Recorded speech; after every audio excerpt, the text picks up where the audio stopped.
누가복음 9장 18절부터 27절입니다. 예수께서 따로 기도하실 때에 제자들이 주와 함께 있더니 물어 이르시되 무리가 나를 누구라고 하느냐? 대답하여 이르되 세례 요한이라 하고 더러는 엘리야라 더러는 옛 선지자 중에 한 사람이 살아났다 하나이다. 예수께서 이르시되 너희는 나를 누구라 하느냐? 베드로가 대답하여 이르되 하나님의 그리스도시니이다 하니 경고하사 이 말을 아무에게도 이르지 말라 명하시고 이르시되 인자가 많은 고난을 받고 장로들과 대제사장들과 서기관들에게 버림받아 죽임을 당하고 제3일에 살아나야 하리라 하시고 또 무리에게 이르시되 아무든지 나를 따라오려거든 자기를 부인하고 날마다 제 십자가를 지고 나를 따를 것이니라. 누구든지 제 목숨을 구원하고자 하면 잃을 것이요 누구든지 나를 위하여 제 목숨을 잃으면 구원하리라. 사람이 만일 온 천하를 얻고도 자기를 잃든지 빼앗기든지 하면 무엇이 유익하리요? 누구든지 나와 내 말을 부끄러워하면 인자도 자기와 아버지와 거룩한 천사들의 영광으로 올 때에 그 사람을 부끄러워하리라. 내가 참으로 너희에게 이르노니 여기 서 있는 사람 중에 죽기 전에 하나님의 나라를 볼 자들도 있느니라. 아멘.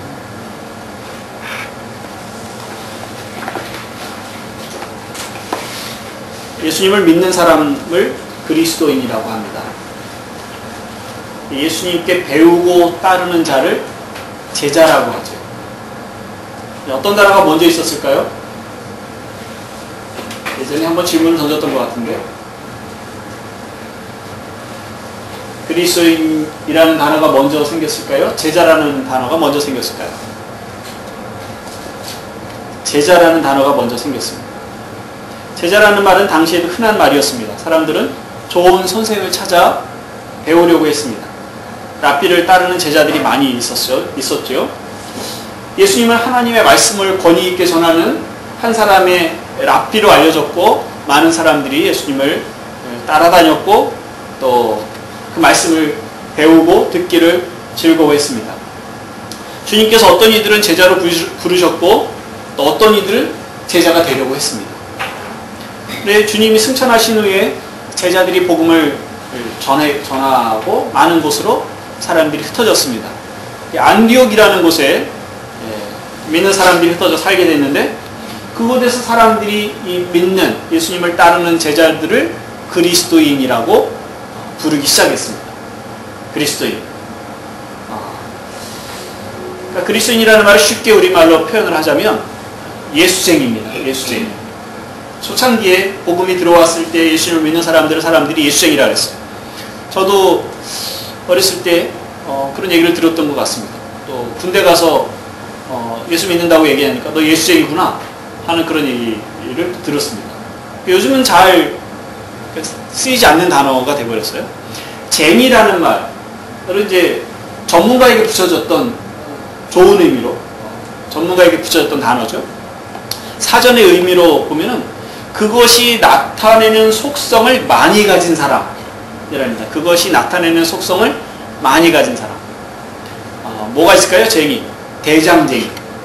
대장간에서 일하는 사람을 대장쟁이. 그런 식으로 이제 하나의 전문가면서 또 그것을 좀 낮추고는 그런 단어였죠. 예수쟁이, 예수 전문가입니다. 그러면서 예수 믿는 것들 한 그런 어떤 속된 표현도 다시 들어가 있는 거예요. 어쨌든 중요한 것은 예수님을 닮고 예수님과 같이 살아가는 사람들 이런 의미가 들어있는 거죠. 그것이 예수쟁이. 다른 말로 하면 그리스도인이라는 말입니다. 제자들은 그리스도인이었어요. 다시 말하면 제자들은 예수쟁이였어요. 예수님의 말과 예수님의 행동, 예수님이 하셨던 것들을 본받아 살아갔기 때문에 안디옥 사람들이 볼 때 저 사람들은 자기들이 전하고 있는 예수와 같은 사람들이야 라는 그런 호칭을 만들어서 불러줬던 거죠. 그리스도인. 그런데 현대에 와서는 그 의미가 바뀌었습니다. 단지 예수님이 나의 그리스도다, 주님이다, 그분이 나를 위해서 돌아가셨다 하는 것을 믿고 고백하는 사람들은 다 그리스도다, 그리스도인이다 이렇게 얘기를 하죠. 그래서 제자라고 부를 때는 좀 다른 좀 의미가 들어갑니다. 예수님을 배우고 따르고 그들을 행하려는 사람을 뭔가 특별한 그 열정을 가지고 살아가는 사람 그런 사람들을 제자라 그렇게 부릅니다. 그래서 제자와 그리스도인을 나눠서 생각하는 경향이 많습니다. 뭐가 더 예수님을 가까이 따르는 것 같아요? 제자가 그런 의미가 담겨져 있어요. 그래서 사실은 제자라는 그 이름에서 그리스도인이 나왔던 거거든요. 그리스도인이라는 말이 더 약하게 불려졌던 것이 아니라 그 제자들의 특징이 무엇인지를 더 분명하게 얘기하는 것이 사실은 그리스도인이라는 단어입니다. 그래서 제자냐 그리스도인이냐 이렇게 따로 놓고 생각하는 것은 옳지 않습니다. 근데 지금 우리는 제자가 갖는 어떤 특별한 책임과 의무를 외면하려는 의도에서 그리스도인이라는 말을 더 선호하는 것 같습니다. 제자라는 말은 좀 불편해요. 제자라 그러면 뭔가 특별하게 주님을 더 열심으로 섬겨야 될 것 같은 그런 생각을 갖게 됩니다. 나는 그리스도인이긴 하지만 제자는 아니야.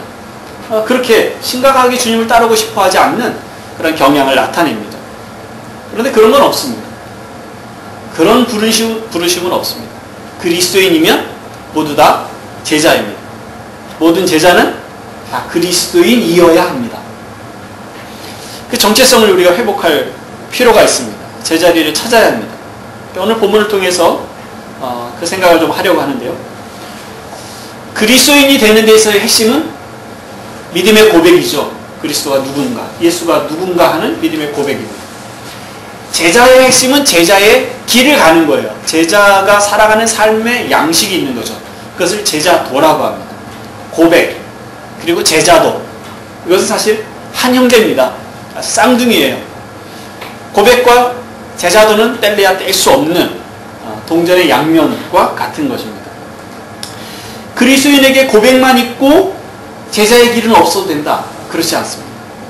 제자에게는 제자의 길만 있고 믿음의 고백은 없어도 된다. 그것도 말도 안 되는 일입니다. 그리스도인에게 고백이 있으며 또한 제자의 길이 있고 제자에게는 제자의 길이 있으며 또한 믿음의 고백이 당연히 있어야 하는 것이죠. 이 둘 다 필요한 겁니다. 고백에 대한 얘기를 먼저 좀 하면은요. 주님께서 제자들에게 사람들이 나를 누구라고 하느냐 이렇게 물었습니다. 그래서 사람들이 웅성웅성하면서 하던 얘기를 들었겠죠. 어떤 사람은 세례 요한이라고 합니다. 그래서 말도 안 되는 거예요. 세례 요한은 예수님과 동시대 사람이고 얼마 전에 헤롯에 의해서 죽음을 당했어요. 그런데 지금 예수님이 세례 요한이라고 하는 것은 말도 안 되죠. 그럼 어쨌든 세례 요한의 그 능력이 예수님에게 옮겨온 것처럼 그렇게 사람들이 얘기를 하는 거예요. 또 어떤 사람들은 엘리야입니다. 엘리야가 구약에서 가장 능력이 있었던 선지자인데 예수님이 행하시는 일들이 엘리야가 했던 것들과 같은 그런 놀라운 능력이 드러나니까 엘리야입니다. 혹은 옛 선지자 중에 한 사람이 살아온 것입니다. 이렇게 이제 얘기들을 합니다. 근데 예수님이 제자들에게 묻습니다. 그럼 너희는 나를 누구라고 하느냐? 그래서 제자들은 아마 공통적인 생각을 가지고 있었던 것 같은데 베드로가 나서서 대답합니다. 하나님의 그리스도십니다. 하나님의 그리스도십니다. 우리 마태복음의 표현을 훨씬 더 익숙하게 가지고 있어요. 하나님의 아들이시요 그리스도십니다. 이런 표현이에요. 근데 여기서는 하나님의 그리스도십니다. 이렇게 고백을 합니다. 주님께서는 제자들을 부르시고 함께 있게 하셨고 그들에게 가르치셨고 많은 기적을 보여주셨습니다. 그래서 그 결론을 지금 제자들에게 들으신 거예요. 당신은 하나님이 보내신 그리스도십니다. 그러니까 그동안의 수업을 잘 받은 거죠. 중간고사가 합격했습니다. 그들이 보고 들은 것의 결론입니다. 그렇지만 이 제자들이 자기가 보고 들은 것을 이성적으로 판단해서 내린 결론이라고 말할 수는 없습니다. 왜냐하면 그리스도를 아는 것은 이성에 따른 일이 아닙니다. 만약에 이성에 따른 일이라면 보고 듣는 것만으로 판단할 수 있는 일이라면 제자들뿐만 아니라 다른 많은 사람들 그 기적을 경험했고 또 보았던 사람들도 이분을 하나님의 아들이고 그리스도라고 고백을 했어야 할 것입니다. 그런데 그렇지 않거든요. 특별히 유대인이나 바리새인들 대부분은 예수님을 그리스도라고 인정하지 않습니다. 마태복음에 보면 그 베드로의 이와 같은 고백이 자기 자신에 의한 것이 아니라고 예수님이 말씀을 하시는데 마태복음 16장 17절에 예수님이 이렇게 말씀하십니다. 바요나 시몬아 네가 복이 있도다. 이를 네게 알게 하는 이는 혈육이 아니요 하늘에 계신 내 아버지시니라. 하나님의 은혜가 있었기 때문에 하나님이 너의 눈을 열어주시고 너의 이성을 열어주시고 성령께서 너에게 그러한 조명 알려주시는 바가 있었기 때문에 그것을 네가 알고 고백하게 된 것이다. 그렇게 말하고 있는 거죠. 그렇다면 우리도 마찬가지입니다. 우리가 예수님을 그리스도라고 고백하고 나의 주님이라고 인정하게 된 것은 우리가 성경을 많이 듣고 배워 알았기 때문에 그렇게 결론을 내릴 수 있었던 것이 아니에요. 하나님의 은혜가 있었기 때문에 가능한 일이에요. 누가복음 우리가 읽은 이 18절을 이렇게 시작해요. 예수께서 따로 기도하실 때에 제자들이 주와 함께 있더니 물어 이르시되 무리가 나를 누구라고 하느냐. 어떤 장면의 시작이 되냐면 주님이 기도하실 때에 일어난 대화입니다. 주님의 기도가 뭐였겠어요? 제자들을 위한 기도가 중요한 기도 중에 하나가 아니었겠습니까? 제자들이 예수 그리스도를 바르게 알기를 아마 그런 기도가 있었을 거라고 생각됩니다. 그러니까 누가가 이렇게 이 장면 자체를 예수님이 기도하실 때에 이런 대화가 오고 갔다라고 기록하고 있는 것이 이 제자들의 고백이 마태복음에 기록된 것과 같이 자기 이성적인 판단에 의해서 내린 결론이 아니라 하나님의 은혜에 의한 것이라는 것을 보여주려는 그런 의도가 있다고 말할 수 있습니다. 여러분들 한 사람 한 사람이 다 개인적으로 예수님은 하나님의 그리스도시여 나의 죄를 위해서 죽으셨고 부활하셨고 지금도 살아계셔서 나의 주인으로 나를 통치하시는 분이죠. 아마 그렇게 여러분들이 고백하리라고 생각됩니다. 혹여나 그렇지 않다면 그냥 내가 보편적으로 교회를 다니니까 그렇게 생각하고 그렇게 여기고 있는 것이지 진짜 나는 그런 믿음의 고백을 하고 있지 않아. 혹시 그렇게 생각하고 있다면 우리가 할 수 있는 일은 은혜를 구하는 것이죠. 하나님께서 은혜를 주셔서 제가 예수님이 누군지 하나님의 아들 그리스도로 믿을 수 있게 해주십시오 하는 그런 기도가 우리에게 있어야 할 것입니다. 우리가 하나님이 주실지 안 주실지 모르는 그런 기도를 하는 것이 아니에요. 하나님의 은혜를 구하는 자를 거절하지 않으신다고 했고 은혜를 구할 때 하나님께서 그들에게 은혜를 주신다고 말씀하셨습니다. 그 약속이 있기 때문에 그 기도는 가당한 당연한 기도고 또 그런 기도를 할 때 시간의 좀 차이는 있겠지만 하나님께서 그들을 깨우치셔서 예수 그리스도를 만나는 은혜가 있게 하실 것입니다. 제자도는 무엇입니까? 제자도는 쉬운 말로 제자의 길입니다. 제자가 사는 방식입니다. 주님께서 인자가 많은 고난을 받고 장로들과 대제사장들과 서기관들에게 버림받고 죽임을 당하고 3일 만에 살아나야 될 것이다. 그렇게 말씀을 하십니다. 그러니까 주님의 고난 받으심에 대해서 처음 그 말씀을 하고 계시는 거예요. 하나님의 그리스도로서 백성들의 죄를 위해서 그 죄를 구원하기 위해서 고난을 받으셔야 된다는 것을 비로소 가르치기 시작을 하십니다. 그동안에는 이 제자들이 예수가 그리스도라는 그런 고백이 있기 전에는 아직 이 말씀을 하실 때가 아니었다고 그렇게 생각을 하셨던 모양입니다. 근데 그리스도의 고난에 대해서는 이사야가 잘 표현을 했는데요. 이사야 53장 4절부터 6절에 보면 그는 실로 우리의 질고를 지고 우리의 슬픔을 당하였거늘 우리는 생각하기를 그는 징벌을 받아 하나님께 맞으며 고난을 당한다 하였노라. 그가 찔림은 우리의 허물 때문이요 그가 상함은 우리의 죄악 때문이라. 그가 징계를 받음으로 우리는 평화를 누리고 그가 채찍에 맞음으로 우리는 나음을 받았도다. 우리는 다 양 같아서 그릇 행하여 각기 제 길로 갔거늘 여호와께서는 우리 모두의 죄악을 그에게 담당시키셨도다. 고난, 그것은 그리스도의 길입니다. 우리를 위한 그리스도의 길입니다. 그런데 주님께서는 여기서 그 고난이 그리스도의 길이 뿐만 아니라 또한 제자들이 따라와야 할 길이라고 제시하고 계시다는 거예요. 그건 충격적인 말입니다. 23절 말씀을 보면은요, 아무든지 나를 따라오려거든 자기를 부인하고 날마다 제 십자가를 지고 나를 따를 것입니다. 우리가 예수님처럼 고난을 받을 수는 없습니다. 예수님이 받으신 고난의 의미처럼 우리가 고난을 받는 것이 누군가를 위해서 고난을 받는 것이라고 얘기할 수도 없을 것입니다. 그렇지만 분명히 주님은 주님이 가신 그 길을 우리도 따라오라고 말씀을 하고 계세요. 아무든지 나를 따라오려거든 그리스도를 따르는 자는 누구든지 이 말씀을 들어야 합니다. 따르지 않고 믿기만 하면 안 될까요? 따르지 않고 고백만 하면 안 될까요? 그런 건 있을 수 없습니다. 믿음의 고백을 한 자에게 주님이 나를 따르려거든 십자가를 지고 쫓아오라고 말씀하고 계시는 거죠. 믿음의 고백을 한 자에게. 우리에게 믿음의 고백이 있다면 주님은 우리에게 이와 같이 말씀을 하시는 겁니다. 아무든지 나를 따라오려거든 자기를 부인하고 날마다 제 십자가를 지고 나를 따르라. 베드로가 주님이 하나님의 그리스도십니다 라고 하는 그 고백에는 이 민족이 기다리는 통치자십니다 라는 그 고백이 담겨져 있는 거죠. 그렇게 믿기는 하지만 당신은 이 나라의 통치자가 아닙니다. 뭐 그런 고백은 있을 수 없잖아요. 당신이 그리스도시기는 한데 당신은 통치자는 아니십니다. 이 땅의 왕은 아니십니다. 당신이 하나님의 그리스도시기는 한데 내 삶의 통치자는 아니십니다. 나는 당신의 나라의 그 원리대로 살고 싶지 않습니다. 당신의 나라가 사실은 오기를 원하지 않습니다. 이런 고백은 사실 맞지 않는 고백이죠. 하나님의 그리스도십니다라는 고백은 당신이 하나님이 보내신 왕이십니다. 하나님의 통치자십니다. 당신이 세운 나라의 백성이 되기를 원합니다. 나를 통치해 주십시오. 나의 삶은 당신의 것입니다. 하는 내용들이 다 그 안에 포함이 되는 겁니다. 고백만 있고 따르지 않는 것은 있을 수 없는 겁니다. 예수가 그리스도십니다.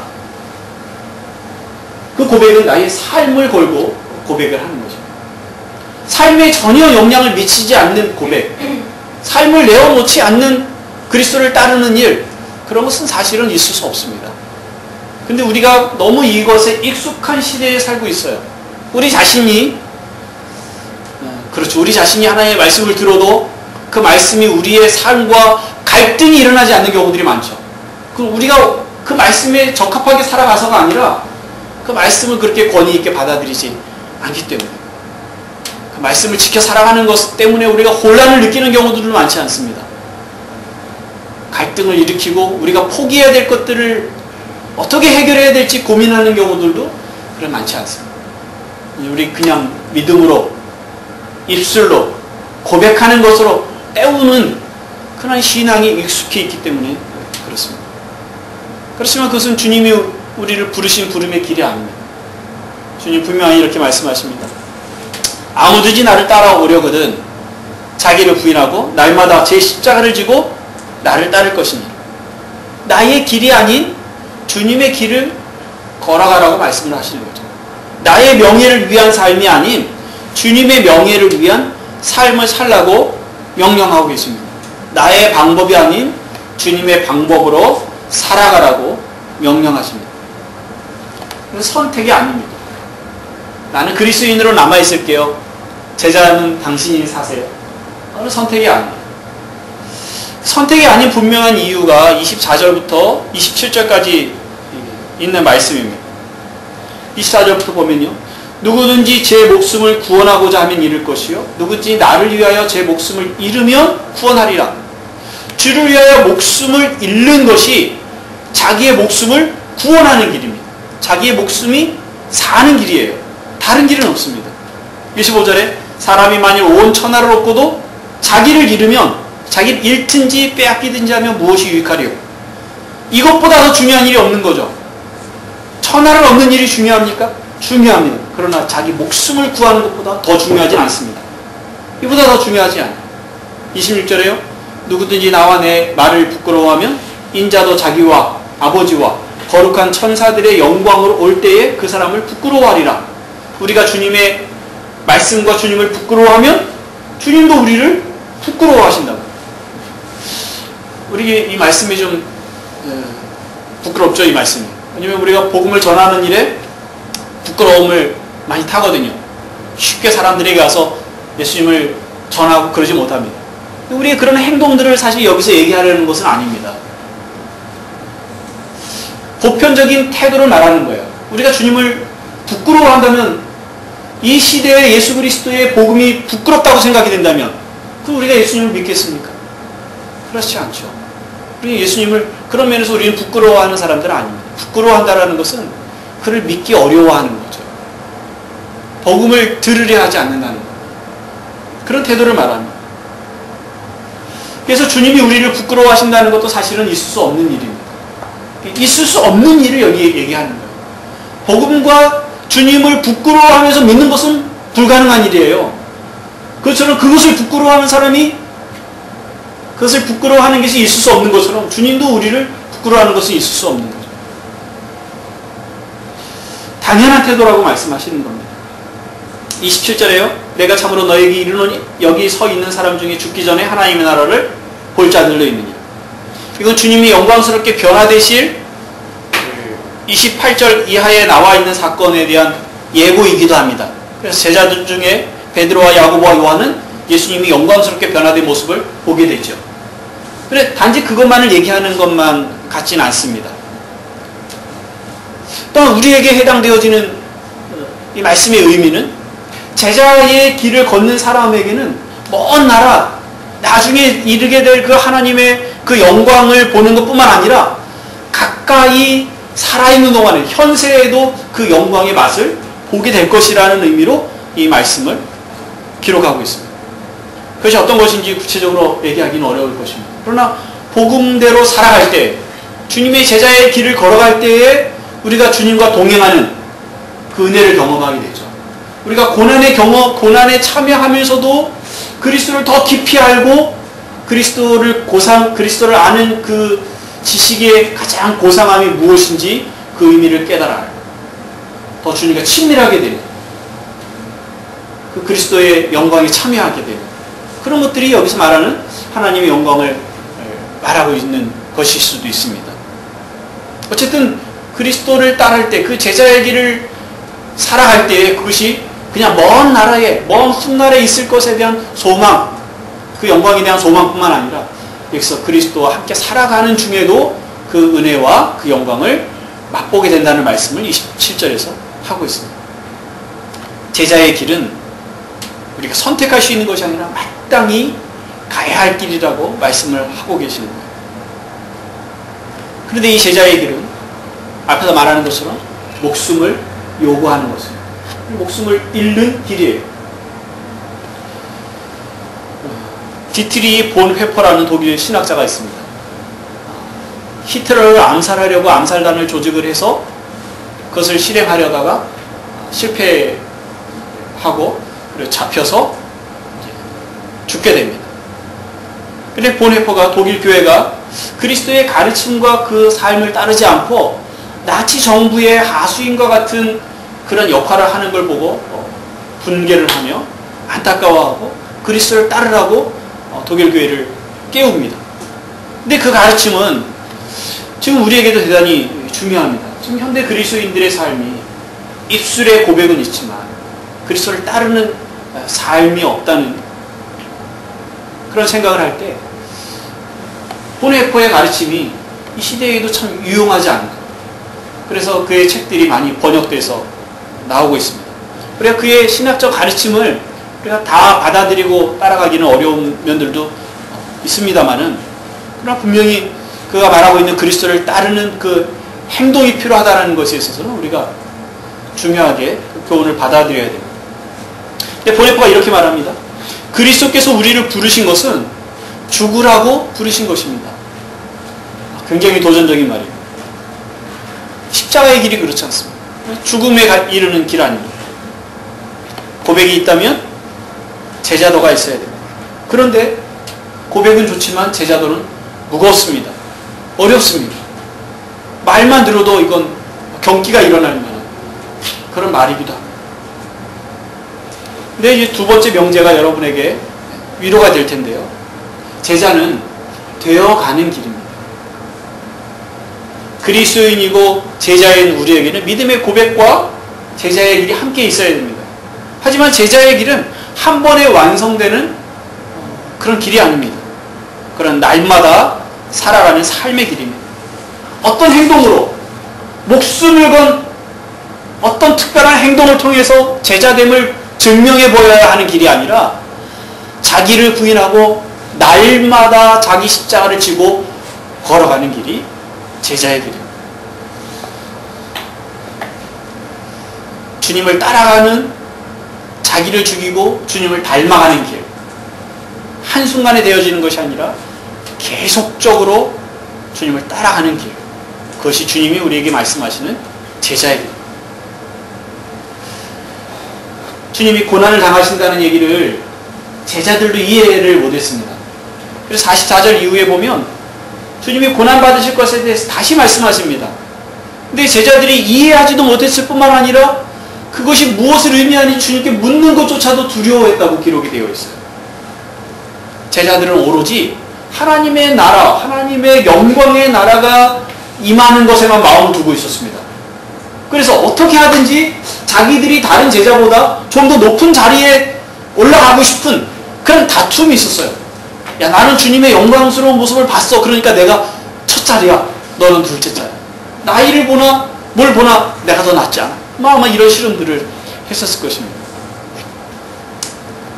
이 말씀을 직접 들은 제자들조차도 제자의 길을 걸어가는 것이 무엇인지를 이해할 수 없었습니다. 주님의 고난도 이해하지 못했습니다. 그렇지만 시간이 지나서 주님이 십자가를 지시고 부활하시고 승천하십니다. 그리고 성령을 보내주셨어요. 그때서야 비로소 제자들은 제자의 길을 걸어가기 시작합니다. 그들은 제자로 부르심을 받았어요. 그러나 제자가 되어가는 길에는 많은 시간이 필요했어요. 시간만 필요했던 것이 아니라 성령의 돕는 은혜가 필요했습니다. 성령이 임하신 후에야 그들은 비로소 자기의 생명을 아끼지 않고 그리스도와 같은 길을 걸어갑니다. 실제로 제자들은 다 순교의 길에 들어가게 되죠. 사도 요한은 순교를 당하지 않습니다만 순교와 맞먹는 그런 고난을 겪게 됩니다. 제자들은 성장했습니다. 제자들은 변화했습니다. 그건 주님의 목표이기도 합니다. 지금은 이해하지 못하는 제자들을 주님이 포기하지 않으시고 그들에게 교회를 맡기십니다. 성령을 보내셔서 그것을 감당하게 하십니다. 그리스도를 고백하고 따를 때 우리는 제자가 됩니다. 제자의 길을 걷는 제자가 되는 거죠. 그리고 그 길에서 성숙한 제자로 살아가게 됩니다. 그것은 우리의 목표여야 될 뿐만 아니라 그것은 주님의 목표입니다. 하나님의 계획입니다. 이 세계에 살았던 아타나시우스라고 하는 목사님이 있는데요. 그는 로마에 잡혀서 순교하러 가는 길에 이런 고백을 합니다. 드디어 이제야 내가 그리스도의 제자가 되었다. 그는 늘 제자로 살아왔습니다. 그러나 자기가 더 제자가 되어가고 있다고 고백을 하고 있습니다. 그것이 우리가 배워야 될 태도입니다. 우리는 지금 제자입니다. 우리는 제자의 길을 가야 합니다. 제자의 길을 갈 수 있도록 주께서 우리를 도우실 거고 우리는 능히 그 제자의 길을 살아갈 수 있는 제자가 되어 가야 하는 것이죠. 우리를 성장시키기 위해서 하나님이 우리를 도우십니다. 이 시간에 말씀을 듣고 제자가 무엇인지 제자의 길이 무엇인지 듣고 배우는 것 또한 하나님께서 우리를 제자로 성장시켜 가시는 방법입니다. 제자의 길은 무엇인지 그리고 거기에 관한 나의 길은 무엇인지 세속적인 길이 무엇인지 그리고 제자의 길이 무엇인지 구분하고 배워서 제자의 길을 선택하고 살아갈 수 있는 용기 그는 주의 말씀으로부터 나옵니다. 제자의 길을 사모하고 기도해야 할 필요가 있습니다. 그건 죽음의 길인데요. 죽음에 이르는 길을 위해서 날마다 기도해야 됩니까? 이 길을 가게 해달라고 기도해야 될 필요가 있습니까? 그 필요가 있습니다. 그 이유는 분명합니다. 그 길은 사는 길이기 때문에 그렇죠.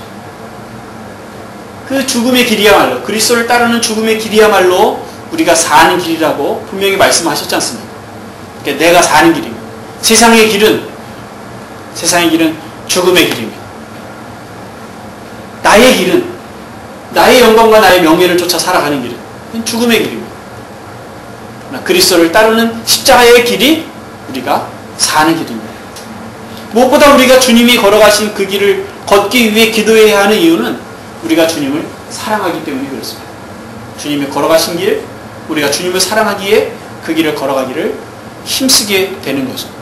우리 이렇게 이 길을 걸어가기를 사모하며 기도해야 합니다. 무엇보다 그 기도 가운데 성령을 구해야 됩니다. 성령으로 충만하게 해달라고, 성령으로 깨어있게 해달라고. 우리는 자주 넘어집니다. 우리가 우리의 이성으로 우리의 감정으로 선택을 한다면 우리는 편안한 길을 선택하게 될 겁니다. 나를 위한 길을 선택하게 될 겁니다. 주님을 사랑하는 길을 선택하는 것이 아닙니다. 그러나 우리를 깨워서 이끌어가는 분은 성령님이세요. 제자들을 깨워서 그들을 성수시켜 교회를 이끌어갈 사람들로 세우신 것이 성령이신 것처럼 우리 또한 그리스도의 길을 걸어갈 수 있도록 적합하게 세우시는 분이 성령님이세요.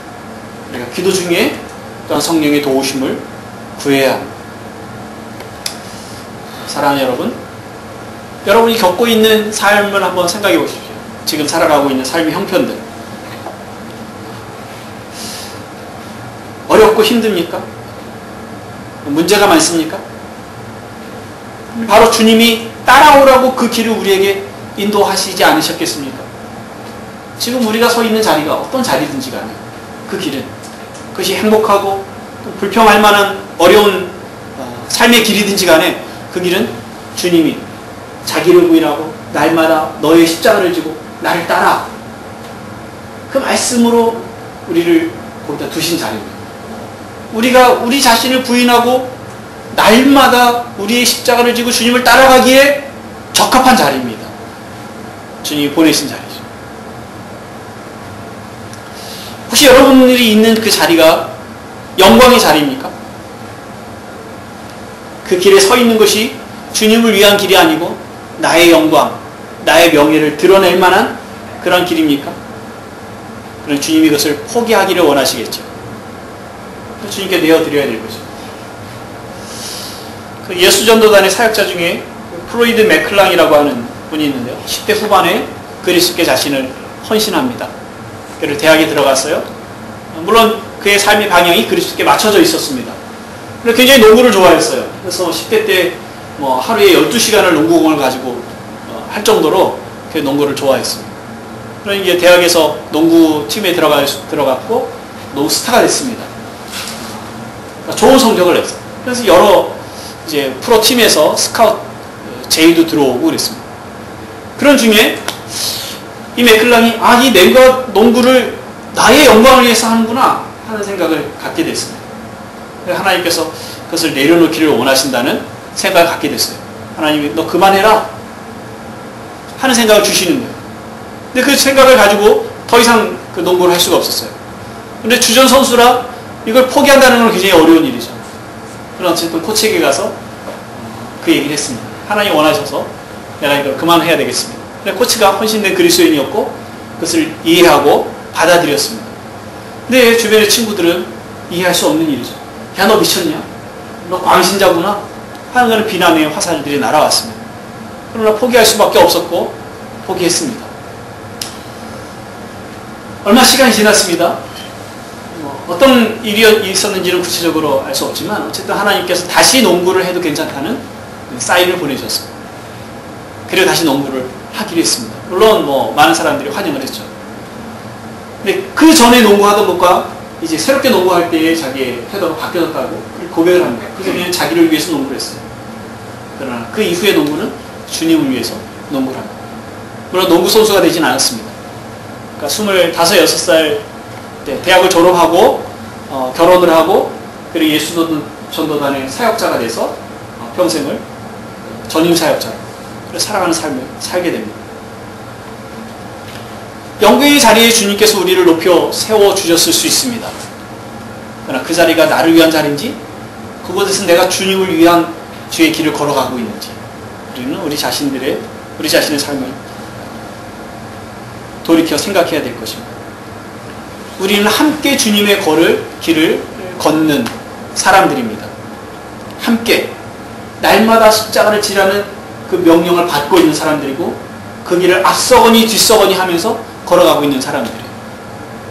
무엇인가 어떤 일을 같이 경험한 사람들은 끈끈해지죠. 허물을 묻지 않습니다.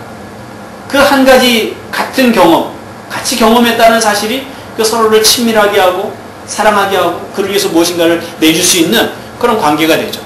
특별히 함께 죽음을 겪은 사람들은 더 그렇습니다. 그렇죠? 근데 우리가 그렇지 않습니까? 우리는 함께 죽음의 길로 명령을 받았고 오라는 명령을 받았고 그 길을 앞서거니 뒤서거니 걸어가는 사람들입니다. 우리는 서로에게 허물을 지금 여기서 보이는 허물을 따지고 묻고 할 수 있는 처지에 있지 않습니다. 우리 가장 중요한 경험을 같이 나눈 사람들 아닙니까? 서로 사랑하고 섬길 대상들이죠. 그것이야말로 또 우리가 가까이서 주님의 길, 제자의 길을 걸어가는 삶의 방법일 것입니다. 주님 우리에게 제자의 길을 요청하십니다. 여러분들은 어떤 길을 걸어가고 계십니까? 함께 기도하겠습니다.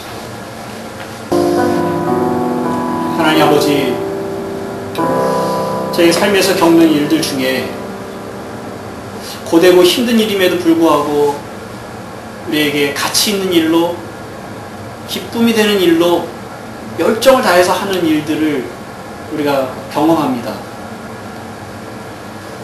힘들기 때문에 가지 못할 일이고 어렵기 때문에 포기할 길이라고 생각하지 않는 것이죠. 주님 우리의 생각을 열어주셔서 주님께서 우리를 부르신 십자가의 길이 우리에게 바로 그러한 길이기를 원합니다. 고되고 어렵고 힘든 길입니다. 남들이 가지 않는 길입니다. 그런데 거기에 우리의 기쁨이 있고 우리의 사랑이 있고 우리의 생명이 있고 우리의 영광이 있다는 사실을 발견하게 하시고 그 어떤 것을 줘라도 포기할 수 없는 길이라고 생각하고 그 길을 쫓아가기를 즐거워하는 저희들이 되도록 은혜를 베풀어 주시옵소서. 저희들이 이 세상 가운데 다 자기의 길을 걸어가며 세속의 길을 걸어가는 중에 우리가 살고 있습니다. 아버지, 이 땅의 문화가 어떠하든지 이 땅의 가치관이 어떠하든지 간에 우리가 바라보고 나아가는 것은 오직 예수 그리스도 신이 주께서 오라 하신 그 길을 묵묵히 자기를 부인하고 날마다 자기 십자가를 지고 쫓아가는 저희들이 되도록 은혜를 허락하여 주시옵소서. 오직 우리를 통해서 주님이 영광을 받으시옵소서. 예수님의 이름으로 기도하옵나이다. 아멘.